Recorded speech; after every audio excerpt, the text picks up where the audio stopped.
ସ୍ୱର୍ଗତ ବେଜି ଶାସନ ଦ୍ୱାଦଶ ଉପଲକ୍ଷେ ଆୟୋଜିତ ହୋଇଥିବା ସ୍ମୃତିଚାରଣ ସଭା ଅବସରରେ ଉପସ୍ଥିତ ଥିବା ସମସ୍ତ ପୂଜ୍ୟ ଅତିଥିବୃନ୍ଦ ଏବଂ ଆମନ୍ତ୍ରିତ ତଥା ନିମନ୍ତ୍ରିତ ହୋଇ ଆସିଥିବା ଜ୍ଞାନଦିଜ୍ଞ ଭଦ୍ରମଣ୍ଡଳୀ ଏବଂ ମଞ୍ଚାସୀନ ହୋଇଥିବା ସଙ୍ଗୀତ ପରିବାରର ସମସ୍ତ ସଦସ୍ୟଗଣ तथा ग्रामवासी वृंद एवं मोर परिवार प्रिय परिजन तथा बंधुवर्ग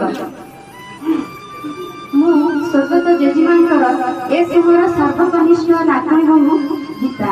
एठार उपस्थित थिला मोर समस्त गुरुजन मानकु विनम्र प्रणाम तथा यथावधि सम्मान सह सान मानकु मोर श्रद्धा सम्मान एवं शुभकामना जनाउछि। आपणकर आज शीतल परिवेश आम शीतल परिवार आप उपस्थिति बहु मूल्य आम आपे चिर उपकृत रही जेजेमा विषय कौन कहे आम जापर विभिन्न विधान कि समार दौड़ी मत अन्य एक स्थान में कर्मक्षेत्र लागू रखी जद्वारा मु जेजेमा सहित सेते समय बीतई पारि किंतु विषय जदिव मु बेसी किसी कहबार सामर्थ्य नहीं किंतु एतिक जानी संसार जदि एक शरीर हुए तेरे से शरीर प्रधान बा अपरिहार्य अंग हूँ माँ मूल्यबोध माँ परिभाषा सर्वाग्रे भाग्यर विडंबना ये भगवान परिभाषा मुझे जानी किंतु मु कृतज्ञ एभली एक पवित्र सभा स्मृतिचारण मत सुजोग मिली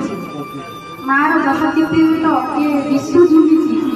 किंतु जो स्मृतिचारण कथा से कहार कंठ न धरी एक मोर भारी हृदय भाषा को मो लेखनी उतारी जीवंत शब्द मो लेखनी उतारी कालर कराल चक्र में किए न फसब ना न फसी किंतु आज ये चक्र आम परिवार माँ फसी जीवंत सतटी मो लेखनी उतारी आज ये परिवार का माँ हराई से माँ जी तार 6 कोटी 3 चारा को एक विशाल काय वृक्ष गढ़ी तोड़ी से माँ जी तार सुकृति शिक्षा आदर्श ए परिवार को गढ़ी तोड़ी पुस्तक ज्ञान शिक्षा तो विद्यालय आरंभ होती किंतु जीवन चर्चा व्यावहारिक ज्ञान उदय समाज माँ पाई।